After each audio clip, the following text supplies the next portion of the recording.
할렐루야. 오늘도 말씀을 시작하는 여러분 사랑하고 축복합니다. 말씀을 듣시고 생명의 삶을 사시기 바랍니다. 사무엘하 17장 1절부터 4절까지만 우리 같이 봉독하도록 하겠습니다. 시작.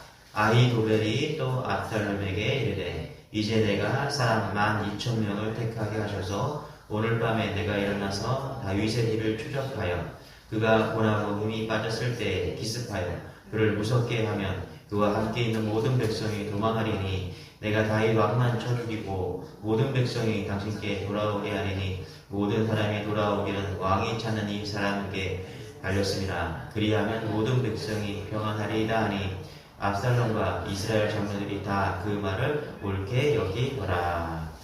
네, 아멘. 자, 하나님이 일하시면 이상한 일이 일어나죠, 여러분. 그런 현상 중에 하나가 굉장히 똑똑한 사람이 어리석어지는 것입니다.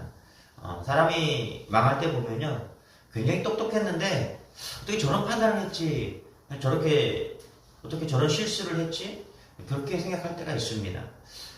제가 보기에도 저렇게 안 보이지, 왜 저게 안 보이지, 왜 저렇게 판단했을까, 이런 것들을 보면은 하나님이 일하실 때구나 라는 것을 깨닫게 되죠.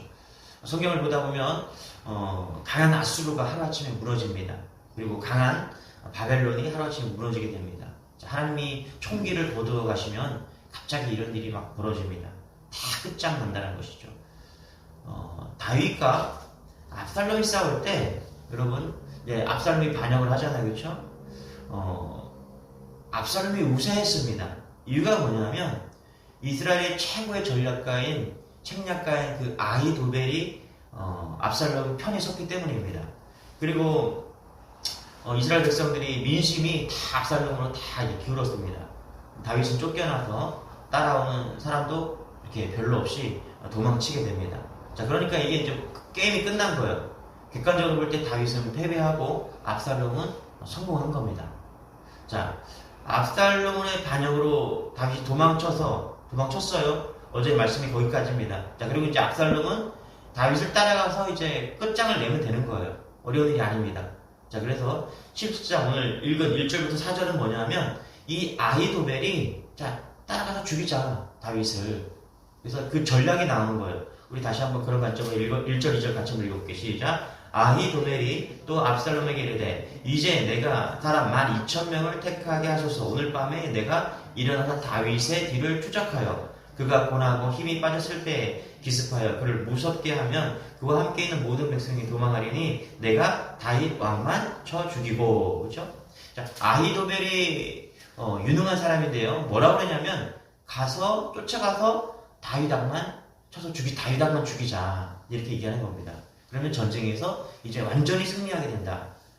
만약에 다윗을 죽이겠다고 전면전을 하면은 그런 것 같아요. 많은 군인들과 백성들이 목숨을 잃게 될 것이고, 그러면 민심이 어려워질 것이고, 그래서 이 아히도벨은 다윗 왕만 죽이자. 그러니까 기가 막힌 전략입니다. 이게 2500년 전에 이 아히도벨의 전략이거든요. 희생 없이 아주 단순한 전략으로 아히도벨이 머리를 잘 쓰고 있는 것이죠. 여러분 혹시 김정일 암살 작전이라고 아시나요? 혹시? 뭐 이런 작전들이 많이 쓰여집니다. 임진왜란 때 그 부산에 일본이 상륙해서 어떤 전략을 썼냐면 서울로 빨리 가서 선조만 죽이자. 선조만 죽이면 항복하게 될 것이다 라고 일본이 그런 생각을 가지고 있었습니다. 그래서 고니시 유키나가라는 그런 사람을 이제 보냅니다. 그래서 일본이 이제 한양으로 도착하는 것이죠. 근데 일본이 생각하지 못한 게 뭐냐면 선조가 비겁하게 도망가잖아요. 그렇죠? 그래서 일본이 멘붕이 온 거예요. 분명히 선조가 있어야 되거든요, 한양에. 근데 못 찾는 거예요. 도망쳐갖고. 왕이 어디 갔지? 이러는 거죠. 얼마 전에 그 영화 제로닷13이라는 그런 영화가 있는데 이게 오사마 빈 라덴이거든요. 그러니까 국제 테러 단체잖아요, 오사마 빈 라덴. 그래서 미국이 누구만 제거해요? 오사마 빈 라덴만 제거합니다. 러시아의 푸틴을 제거하자 뭐 이런 얘기가 있는데 러시아 푸틴 주변에 10,000명 이상의 사람들이 푸틴을 보호하고 있다고 합니다. 이런 거를 볼 때 전략 중에 하나가 뭐냐면 리더만 쓰러뜨리자 이런 전략을 하는 것이죠. 여러분 가정을 위해서 기도해야 되는데요. 사단은 가정의 리더인 남편을 우리의 아버지를 공략합니다. 교회도 마찬가지고요. 직장도 마찬가지입니다. 간단해요. 교회를 무너뜨리는 것.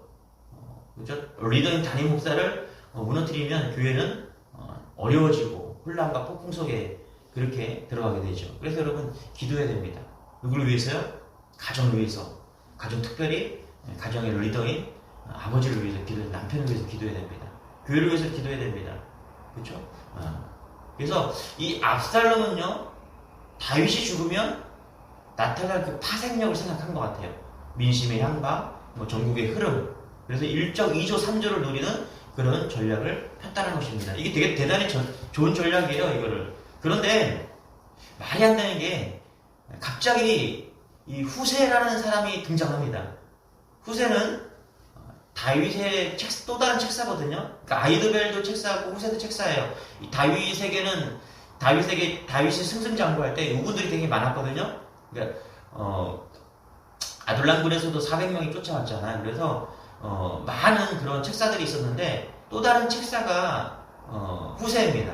그런데 이제 다윗이 압살롬을 피해서 막 도망갈 때 후세가 뭐라고 그러냐면은 자기가 남아서 뒷일을 도모하겠다. 스파이 역할을 하겠다.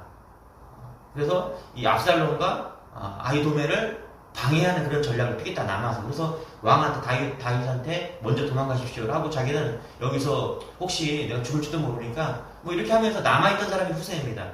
자, 근데 잘 보세요. 하나님께서 후세를 쓰십니다. 우리 7절 8절 읽어볼게요. 시작. 후세가 압살롬에게 이르되, 우리 5절 같이 한번 읽어볼게요. 5절 같이 시작. 압살롬에게 이르되 아랫 사람 후세도 부르라. 우리가 이제 그의 말도 듣지 않으라. 지금까지 압살롬은요, 아히도벨의 말을 막 같이 연합해서 아히도벨의 말을 듣고 여기까지 와서 다윗을 몰아낸 거거든요. 그런데 갑자기 이 압살롬이 마음이 후세의 말도 들어보자 이렇게 얘기하는 겁니다. 6절 같이 시작. 후세가 압살롬에게 이르매 압살롬이 그에게 말하여 이르되 아히도벨이 이러이러하게 말하니 우리가 그 말대로 행하라. 그렇지 아니하거든 너는 말하라 하니. 그렇죠? 그러니까 압살롬이 후세한테 기회를 한 번 더 주는 거예요. 너도 한번 얘기해봐. 그랬더니 후세가 7절 8절 이렇게 얘기합니다. 같이 읽어볼게요. 시작. 후세가 압살롬에게 이르되 이번에는 아히도벨이 베푼 계략이 좋지 아니하리이다 하고 또 후세가 말하되 왕도 아시거니와 왕의 아버지와 그의 치동자들은 용사라. 그들은 들에 있는 곰이 새끼를 빼앗긴 것 같이 격분하였고 왕의 국치는 전쟁에 익숙한 사람인즉 백성과 함께 자지 아니하고. 그렇죠? 이러면서 후세가 다른 전략을 내세우는 겁니다. 후세가 이런 말 하는 거예요.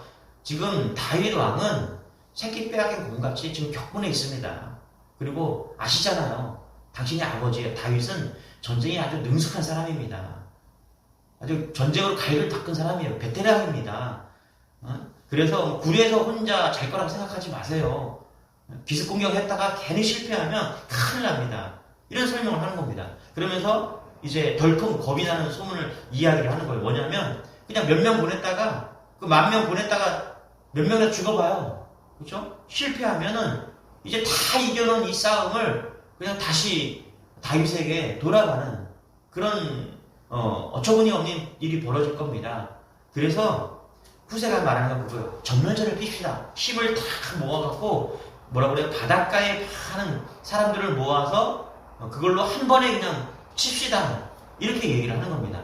후세가 왜 이렇게 했을까요? 다윗에게 시간을 벌기 위해서, 주기 위해서.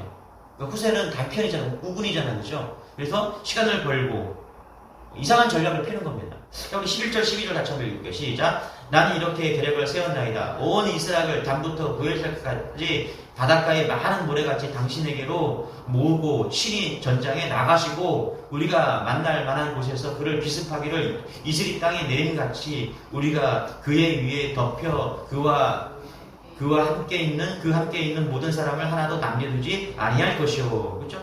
뭐라 그래요? 함께 다 나가서 압살롬도 전쟁에 같이 나가자 이렇게 얘기하는 겁니다. 그랬더니 14절에 결론을 하나님께서 결론을 지어줍니다. 같이 읽어볼게요. 14절 시작. 압살롬과 온 이스라엘 사람들이 이르되 아렉 사람 후세의 계략은 아히도벨의 계략보다 낫다 하니 이는 여호와께서 압살롬에게 화를 내리려 하사 아히도벨의 좋은 계략을 물리치라고 명령하였음이더라. 자, 뭐라고 그래요? 하나님께서 아히도벨의 좋은 계략을 물리치라고 명령하셨음이더라. 그렇죠? 누구 계략이 더 좋았어요? 아히도벨의 계략이 더 좋았다는 겁니다. 압살롬이 후세의 계획을 선택한 이유가 뭘까요? 여러분, 왜 갑자기 지금까지 압살롬이 아히도벨의 이야기를 듣고서 최고의 칙사의 말을 듣고서 여기까지 왔는데 갑자기 후세의 계획을 들어보자. 그리고 후세가 말을 들어보고 후세를 선택한 이유가 뭘까요? 14절에 있는 것이죠. 하나님께서요. 그렇죠. 하나님께서 압살롬에게 화를 내리려고 하시다. 그렇죠. 다윗을 보호하시고 압살롬에게 화를 내리려고 아히도벨의 좋은 계략을 물리친 겁니다. 여러분, 이것이 하나님의 개입입니다. 하나님이 개입하고 계신 거예요. 후세를 보내시고요. 후세를 사용하시고 계신 것입니다. 후세에게 지혜를 주신 거고 압살롬이 후세를 선택하게 하신 것입니다. 여러분 기억하세요. 주님이 개입하시면요. 똑똑한 사람도 이렇게 어리석게 되는 것입니다. 내가 잘 싸운다고 이기는 게 아니에요. 하나님이 어리석게 만들면 이기는 겁니다. 여러분 이런 경우가 얼마나 많습니까? 지금 똑똑한 사람이 언제 망하는 게 보세요. 갑자기 어리석어져요. 갑자기 이상한 선택을 하고요. 그러면 우리가 알아야 돼요. 아, 하나님이 일하시는 거구나. 바벨론이 엄청난 나라가 갑자기 망하고요. 아수르가 갑자기 망합니다. 이게 하나님이 일하는 거예요. 여러분 우리가 하나님 믿잖아요. 그러면 우리가 인생을 살아가면서 이런 경우들이 많이 일어납니다. 왜 이런 일이 벌어졌을까? 이해되지 않는 상황들이 있어요. 하나님을 기억해야 돼요. 여러분 상황이 어둡고 절망 갖고 힘들어도 포기하지 말 것은요. 하나님은요. 한 번에 역전을 일으키시는 그런 하나님이신 것을 여러분 믿으시기 바랍니다. 하나님 신뢰하고요. 하나님이 항상 옳다는 걸 믿는 것입니다. 그래서 이게 믿음이에요. 이런 믿음이 여러분에게 있기를 소망합니다. 할렐루야. 다윗의 아들인 이 압살롬의 반역과 그리고 이제 그로 인해서 다윗은 예루살렘을 떠나 도망한 시대가 되잖아요. 그런데 궁금증이 하나 생깁니다. 왜 다윗의 오른팔이었던 그 아히도벨은 압살롬과 함께 한 마음이 되었을까? 왜 다윗을 죽이려고 아히도벨은 반역의 길로 돌아섰을까? 이런 생각을 좀 해보게 됩니다. 그래서 찾아보니까 그러니까 압살롬과 아히도벨이 상처가 같았어요. 여러분 압살롬은 너무 사랑했던 자기 동생 핏줄 여동생 다말이 암놈이라는 그 첫 번째 아들이거든요. 다윗의 첫 번째 아들, 첫 번째 왕세자죠. 그러니까 이제 왕이 될 수 있는 후계자가 1순위였던 것이죠. 그 암논에게 성폭행을 당하죠. 그러는데 다윗 왕이 어떻게 합니까? 압살롬의 편을 들지 않는 겁니다. 그래서 결국은 압살롬이 다말을 죽였던 그 암논을 죽여버리죠. 그리고 나서 압살롬은 3년 동안 떨어져 있습니다. 도망가는 거예요. 그때도 다윗은 압살롬을 어떻게 보지 않고 그렇죠? 없는 아들처럼 취급해버린 것이죠. 그런 상처가 있었던 거예요. 그리고 또 아히도벨은 어떤 사람이냐? 아히도벨은요, 찾아보니까 이 다윗 왕이 그 밧세바를 성폭행하잖아요. 그렇죠? 데려다가 강간을 하잖아요. 근데